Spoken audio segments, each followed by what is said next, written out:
Aku Vina. Aku punya sebuah cerita misteri mengenai rumah kakekku. Aku sendiri seorang pelajar SMA kelas 12 yang bersekolah di salah satu sekolah negeri di Yogyakarta. Tapi walau kini aku ada orang tua menetap di sana, sebenarnya kami berasal dari Wonosobo. Di Wonosobo lah terdapat rumah kakekku yang sampai saat ini masih mereka tempati. Dan alhamdulillah kakek dan nenek masih sehat.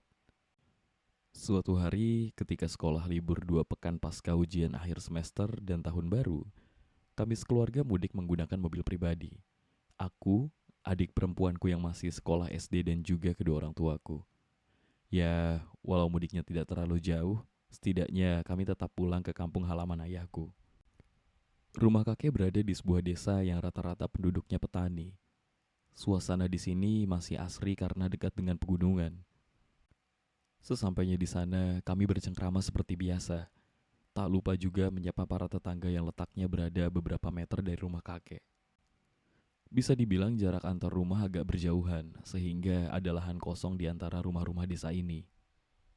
Biasanya dipakai untuk menaruh kandang ayam ataupun kayu-kayu tak terpakai. Rumah kakek juga sudah tua, tapi kata ayah, biarpun tua, pondasinya tetap kuat. Terakhir kali aku kesini setahun yang lalu. Kalaupun kesini, kami tak akan lama-lama.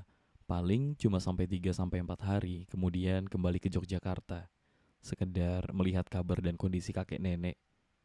Dulu, sewaktu aku dan orang tua masih tinggal di sini, aku sering sekali main-main di sekitar rumah.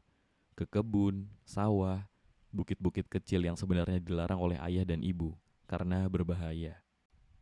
Malam itu kami semua makan malam bersama, di meja makan bersama kakek nenek. Tak hanya itu, ada juga bibiku yang bernama Bi Asri. Dia tinggal bersama kakek dan nenek. "Viva, makan yang banyak ya," ucap kakek kepada adik perempuanku, Afifah. Sedangkan ayah dan nenek sedang mengobrol seputar kehidupan petani di desa akhir-akhir ini. Aku hanya fokus makan, karena tak ada anak seumuranku yang bisa diajak ngobrol. Setelah sekitar setengah jam kita di meja makan, akhirnya selesai juga. Ibu dan Ibu Asri mencuci piring di dapur, kakek dan ayah mengobrol. Sedangkan aku sibuk dengan gadgetku, mengecek sosial media seperti biasa. Walau sinyal di sini agak susah sih. "Mbak Vina, boleh nenek minta tolong?" Tanya nenek yang masih duduk di kursi kepadaku. "Minta tolong apa, Nek?" Tanyaku sembari menyimpan gadgetku di saku baju. "Tolong kamu ke kamar nenek, ada bungkusan berisi baju. Baju-baju bagus, mungkin aja kamu suka. Nanti kita pilih sama-sama," ujar nenek, lantas aku mengiyakan permintaannya dan segera pergi ke kamar nenek. Kalau dipikir-pikir, sudah lama juga aku tidak masuk ke kamar itu sejak aku kecil dulu. Saat kecil, dulu aku sering main di kamar nenek. Tapi sejak pindah ke Yogyakarta dan tumbuh dewasa, aku jadi tak pernah lagi masuk ke sana. Ini pertama kalinya sejak bertahun-tahun lalu. Aku masuk ke kamar itu. Kini lampunya sudah lebih terang dari biasanya. Ranjang tidur tua pun masih sama dengan dahulu. Banyak barang-barang antik di sini. Tapi aku hanya ditugaskan mengambil bungkusan baju. Bungkusan baju yang sedikit berat diangkat. Aku juga sempat berhenti dan menatap sebuah lukisan. Lukisan itu adalah lukisan tua yang sudah sejak lama ada di sana. Lukisan sebuah rumah adat Jawa di tengah hutan, terbingkai rapi dan dipajang di dinding. Aku menatap beberapa detik ke arah lukisan itu, dan aku menyadari satu hal yang benar-benar aneh. Dulu saat aku kecil, aku ingat betul kalau di dalam lukisan itu ada sosok wanita berbaju kebaya yang sedang berdiri di depan rumah itu. Tapi sekarang tidak ada, hanya sebuah lukisan rumah. Apakah sosok wanita itu sengaja dihapus? Karena bungkusan ini berat, aku pun segera mendatangi nenek dan membawa bungkusan baju itu. Aku juga bertanya kepada nenek mengenai lukisan itu, dan nenek menjawab, "Dari dulu, lukisannya memang begitu. Rumah adat Jawa, gak ada tambahan perempuan pakai kebaya," ungkap nenek menjelaskannya kepadaku. Loh, padahal aku ingat betul loh. Gak mungkin aku salah lihat, Nek. Dulu waktu kecil ada sosok perempuan di dalam lukisan itu, tuturku menjelaskan. Mungkin itu lukisan lain. Kamu lupa, Vin. Jawab nenek sambil membuka bungkusan baju-baju itu. Aku pun menyingkirkan pikiran itu sejenak. Walau sebenarnya aku masih penasaran. Aku membantu nenek memilih baju. Sebenarnya tak ada yang aku suka dari baju-baju itu. Karena nenek menyuruhku membawa beberapa untuk disimpan, jadi aku menurut. Setelah selesai membantu nenek memilih baju, aku masuk ke kamar yang disediakan untuk keluarga kami. Aku bermain gadgetku sambil berbaring di ranjang. Pikiranku masih mengarah pada lukisan itu. Ingin rasanya aku kembali ke sana dan mengecek secara langsung. Penasaran bagaimana sosok wanita itu bisa hilang dari lukisan.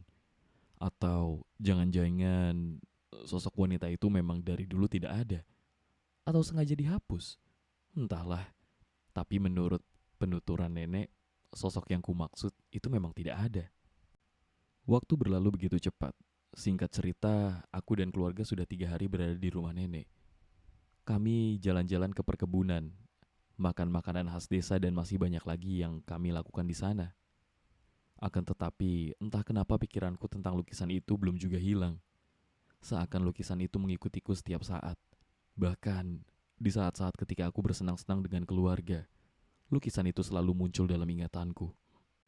Yang paling parah, aku bahkan sempat bermimpi tentang lukisan itu. Dalam mimpi, aku melihat wanita itu membuka pintu rumah yang ada di dalam lukisan dan berdiri di depannya seperti biasa. Setelah mimpi itu, aku sudah yakin ada yang tidak beres.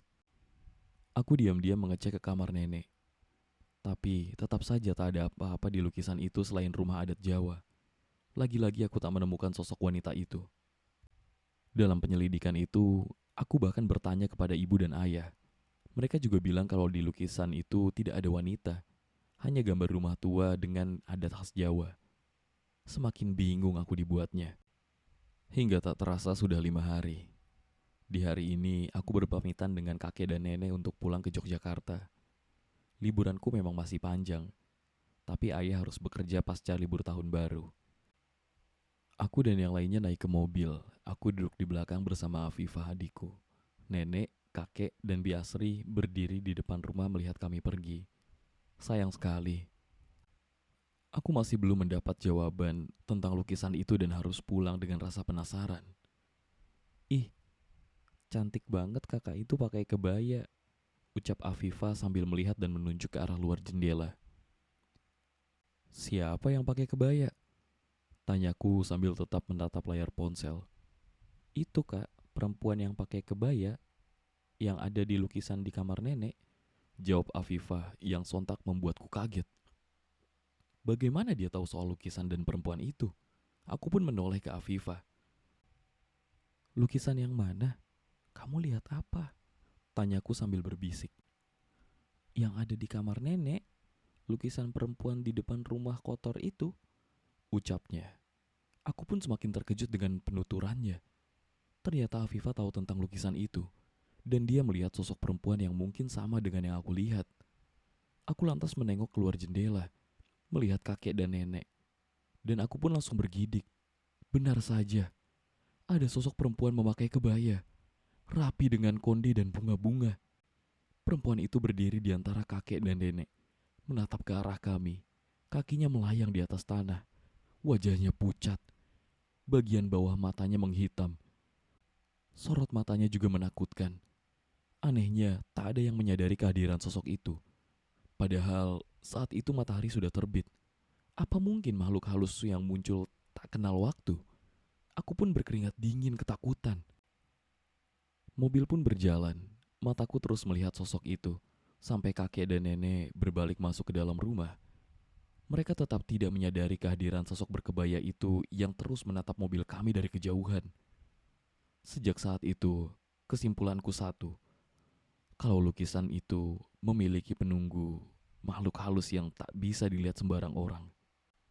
Dan itulah cerita tentang lukisan tua. Buat kalian yang suka, jangan lupa buat klik tombol like. Lalu buat kalian biar gak ketinggalan cerita-cerita horor selanjutnya, kalian bisa klik tombol subscribe dan nyalain notifikasinya. So, gue Aldin, sampai bertemu di cerita-cerita horor Kalong Story selanjutnya.